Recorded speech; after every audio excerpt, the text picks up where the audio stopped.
First boat out on the course is the Flavor Pack, driven by Jamie Nielsen. The last heat, I believe, today, Jamie was not able to make the start. Our next boat out on the water is, what is that? That is a U-21. Spirit of America? Spirit of America, yes. With Gunnar O'Farrell. And it was a gearbox issue on the 11 that kept him out of the last heat. So they changed that out, and now they're ready to go again. That is correct. And we are still waiting on, I believe, Dave Vilwalk to make his appearance out here on the course. And while we're waiting, we just want everybody to know that we have partnered with the V Foundation this weekend for Research for Cancer. Cancer awareness with us this weekend here at the Unlimited Radio Network. So go to v.org and give your gift. And as they go by, of course, Jamie Nielsen just came by, and Dave Vilwalk is now making his way to the course. With 3.5 minutes to go, all three boats are up on the course now. And it's time to start jockeying for the all-important lane number 1 on the mighty Columbia River. Of course, 60 years of racing has been here now since 1966, and here we are in 2025. And it looks like Vilk's doing his signature trawl that he's picked up this weekend. It's kind of a different tactic that he's used, but the last time he used that was, I believe, in the 07 Gold Cup that took him to the win. Pretty much that's what happened. And you can hear in the background, it's Gunnar O'Farrell driving by us right now. And for those listening that listened last year, a big difference in the rules this year is that the 80-mile-an-hour rule is gone, where they can trawl down to almost to a stop and get it where they can fight for lane 1, where they could essentially park it and hold their lane that way.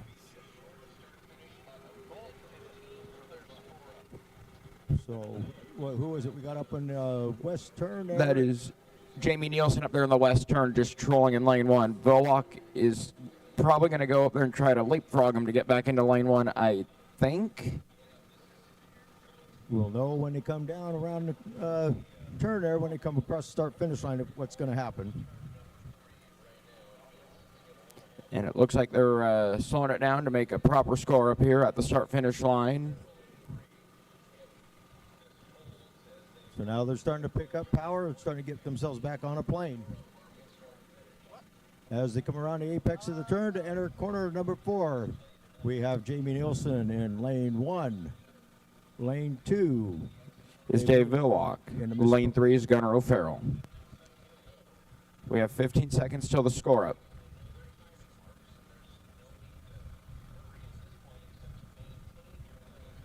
Now you can start to hear them wind the turbines up as they're getting ready to cross the start-finish line for their score up. And it looks like it was a legal score up here at the start-finish line.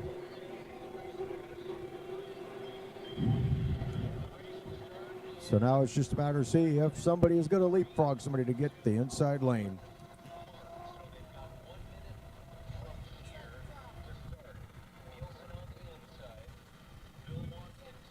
And now we are inside the 1 minute gun. And it looks like everybody's going to hold their lanes that they had chose, unless somehow someone comes up with a head of steam and cuts Nielsen off last second. But I believe at the halfway mark, they have to have their lanes established or before turn 3.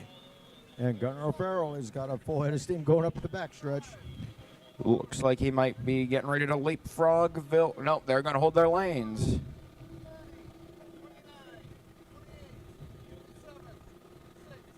As they go around up into the apex of the turn, it's Jamie Nielsen lane 1, Dave Vilwalk lane 2, and Gunnar O'Farrell lane 3 as they're getting ready to come down and start heat 4A. It looks like it's going to be a flying start coming down here, coming down to the start of heat 4A. Looks like they're kind of spread out, but the two that are together is Jamie Nielsen and Dave Vilwalk. And Dave Vilwalk is now leading them down into corners number 1 and 2. Going out of, entering in corner number, we've got Vilwalk on the outside, Jamie Nielsen on the inside. And as they go into the first one, it looks like Vilwalk is going to be the first one in and out of the corner.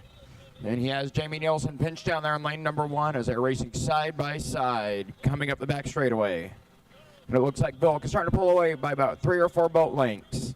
Dave Vilwalk is shaking it loose as he's walking that boat, sponson to sponson. but Jamie Nielsen is still giving chase. And here's they come entering into turn number 3. Dave Villock has opened up about a half first tail length lead, and he's leaving Jamie Nielsen in their lane, but it's not a real wide one coming out of corner number 4. And yeah, Dave is taking a wide, but he's keeping the RPMs up. So here he comes down to complete lap number 1. as they are deck to deck coming down the front straightaway here, Villock opened up about a half first tail length lead.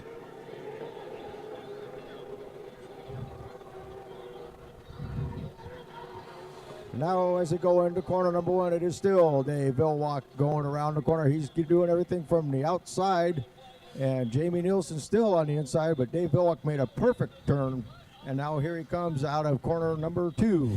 As they go down the back straightaway here, Villock is opening up a little bit of water on Jamie Nielsen in the flavor pack.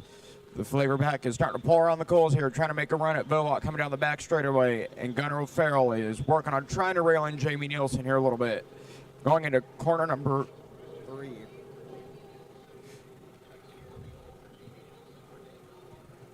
Dave Villock still hanging on out there in lane number 2.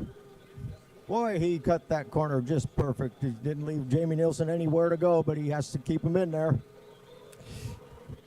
Jamie Nielsen has closed in on him just a little bit here coming down the front straight here as he walks at Sponson to Sponson here. Gives everybody a little bit of a wave as they go by. Gunnar Farrell is still keeping it going. I mean, he's like the little engine that could. But Dave Villock now coming out of corners number 2. And he's pulling away. He's opened up now about a rooster tail and a half-length lead here coming down the back straightaway in the Miss Apollo. The red, white, and blue paint scheme that everybody loves. And Dave Villock is taking the Miss Apollo into that west corner, as known as the Buffalo Brothers turn.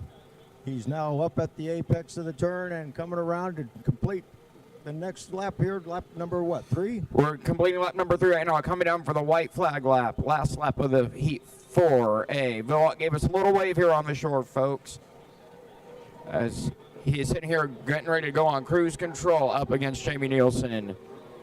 Pretty much looks like everybody is just going to go ahead and settle for what they are, because it doesn't matter what, they are going to be in the final. Might as well give it a little bit of a test session here this lap. Gunnar O'Farrell is starting to really push that boat a little bit here, it looks like. Waving it side to side here, giving this boat a real good run. And now coming out of corner number 2, Dave Villock is just taking his time going down the backstretch. He's just doing enough just to keep it going and keep his lead. Jamie Nielsen, of course, is in second place, just coming from behind. And Dave Villock is now getting ready to hit the Buffalo Brothers turn number 3 and 4 for the final time. He's opening up that lead just ever so slightly more as he comes around and gives the fans on the shore a little wave. Hello, I am here and I am back, ready to take it to the young guns. And here he comes down now to complete the final lap and take the checkered flag. It is Dave Villock in Miss Apollo, followed by Jamie Nielsen in the U11 Miss Flavor Pack. And of course, for those who don't know, Flavor Pack is a global company, so they are definitely a big sponsor that they need in this circuit. And in third place, we got Gunnar O'Farrell in the Spirit of America. And do you have any idea of why they call it the Spirit of America? This weekend, they're doing something a little bit unique. They have all the teams put together where they are sitting there honoring all branches of military this weekend and next weekend up in Seattle. That is correct. I just wanted to see if you knew that. Okay, that completes Heat 4A.